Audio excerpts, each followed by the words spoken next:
శ్రీగురుభ్యో నమ. హరి ఓం.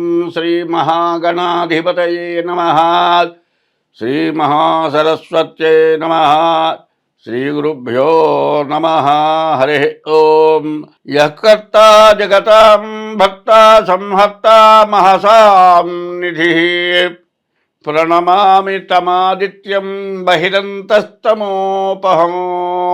యః కర్త, ఎవరు కర్త, సంహర్త, అందరినీ సంరక్షించేవాడు, మహాసాంనిధి, ఈ ప్రపంచానికి అందరినీ కూడా రక్షించేటువంటి నిధి లాంటి వాడు. సంహర్త మహసాంనిధి. ప్రణమామి తమాదిత్యం బహిరంతస్తమోపహం. అటువంటి భగవానుడికి నమస్కారం చేస్తూ ఉన్నాను. ఆదిత్యోర్కో రవిర్భానుర్భాస్కరశ్చ దివాకరః మార్తాండ సవితా హేళిస్తీక్ష్ణాం శర్మిహిరో రవి.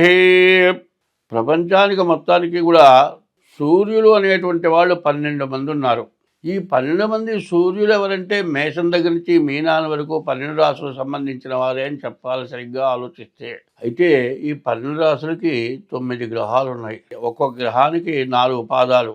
9 గ్రహాలు, 27 నక్షత్రాలు. 27 నక్షత్రాలు, 4 పాదాలు కలిపి 4 పాదాలు 108 వస్తున్నాయి. వీటిని 12 రాశుల్లోకి పంచాం, 9 భాగాలు చేస్తూ ఉన్నాం. ఇటువంటి సూర్య భగవాను నవగ్రహాలని మేషాది మీన రాశులని చూసుకుంటే ఇవన్నీ కూడా సర్వదేవాత్మక స్వరూపంగా మనం ఆలోచించాల్సి వస్తుంది. కాబట్టి ఈ దేవతలు ఎవరు అనేది మనం బాగా ఆలోచించుకోవాలి. వీరంతా కూడా మన కర్మం వల్లనే, మనం చేసిన కర్మని గురించి అనుభవిస్తున్నామని చెప్పాలి. అందులో భాగవతంలో చెప్పారు, కర్మమే జనులకు దేవత, కర్మమే సుఖ దుఃఖములకు కారణమధిప అన్నారు. అట్లాగే ప్రతి దేవుడికి కూడా అష్టోత్తరం పూజ అంటాం. 27 నక్షత్రాలు, నక్షత్రానికి 4 పాదాలు చొప్పున 108 వస్తున్నాయి. అది అష్టోత్తరం అంటున్నాం. అష్టోత్తరంతో పూజ చేస్తున్నాం. ఎన్ని దేవతా రూపాలు చూసినా అష్టోత్తరం పూజ. శివుడికి అంతే, విష్ణువుకి అంతే, ప్రతి దేవతకి అష్టోత్తరం 108. దాదాపు 12 రాసులు, 27 నక్షత్రాలు, మరి 12 మంది సూర్యులు, తర్వాత ఆదిత్యాది నవగ్రహాలు, వీటన్నింటినీ లెక్కేసుకుంటే అన్నీ సర్వదేవాత్మక స్వరూపంగా నాకు తోస్తున్నది. శాస్త్రం అని మాత్రం నేను చెప్పట్లేదు, పరిశీలన అనేది కొంచెం ఆలోచిస్తే నాకు అట్లా తోచింది. మరి ఇటువంటి గ్రహాలు ఎందుకు ఇబ్బంది పెడుతున్నాయని మనం తెలుసుకోవాలి. మనం చేసుకున్న కర్మ వల్ల ఇట్లాంటి సమస్యలు వస్తున్నాయి, రకరకాల బాధలు వస్తున్నాయి, గ్రహ దోషాలు వస్తున్నాయి, శాంతులు చేసుకోవాల్సి వస్తుంది. అందుకే పోతన గారి భాగవతంలో కర్మమున పుట్టు జంతువు కర్మమునను వృద్ధి పొందు, కర్మమున చెడున్ కర్మమే జనులకు దేవత, కర్మమే సుఖ దుఃఖములకు కారణమధిప అన్నారు.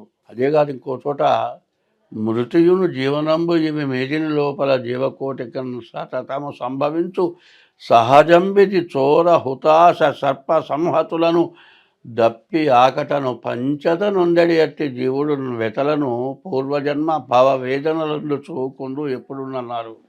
ఇవన్నీ కూడా భాగవతం మన తెలుగుదేశంలో బమ్మెరలో పుట్టినటువంటి మహాకవి పోతన గారు చెప్పిన పద్యాలు 2 ఇవి.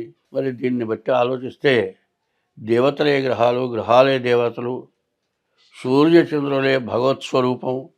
అందువల్ల అన్ని మతాల వాళ్ళు కూడా సూర్య చంద్రుల్ని చూసి పండగ చేయటం వల్ల, మరి నా దేవుడు వేరు నీ దేవుడు వేరు అనుకునే వాళ్ళు కూడా సూర్య చంద్రులను చూసి పండగ చేయటం వల్ల మరి సూర్య చంద్రులే దేవతలు అనేది మనకు బాగా అర్థమవుతున్నది. నాకు అర్థమవుతున్న విధానం కూడా అది. కాబట్టి మనకున్న కర్మలు పోవాలి అంటే మనం సత్కర్మలు చేయాలి, మంచి పనులు చేయాలి. దానివల్ల అన్ని దోషాలు పోతాయి అనేటువంటిది ధర్మం చెప్పినట్లుగా నాకు తోస్తున్నది. అందువల్ల ఇప్పుడు మనం 2025 మార్చి నెల మేషరాశి ఫలితాలు చెప్పుకుందాం. ఈ మేషరాశి ఎట్లా ఉన్నది అంటే, ఈ మేషరాశికి చాలా మంచి జరగబోతున్నది అని తోస్తున్నది. కారణం ఏంటంటే గురువు బాగున్నాడు, కుజుడు బాగున్నాడు, కేతువు బాగున్నాడు, రవి బాగున్నాడు, శని బాగున్నాడు.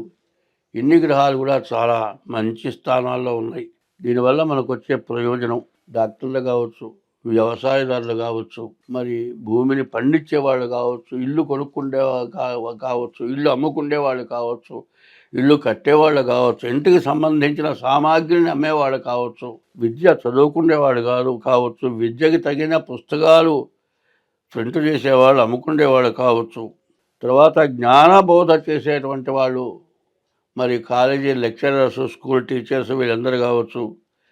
తర్వాత రవి సూర్యుడి వల్ల కానీ శని వల్ల కానీ ఎంతో మంచి జరగబోతోంది. మరి రవి శనులు ఇద్దరు కూడా ఏకాదశంలో ఉన్నారు. చాలా మంచి జరగబోతోంది, చాలా మేలు జరగబోతోంది.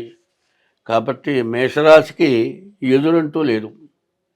చాలా మంచి జరిగేటువంటి లక్షణాలు ఈ మార్చి నెల మరి 31 నుంచి 30 వరకు కూడా చాలా మంచి రోజులు కనపడుతూ ఉన్నాయి.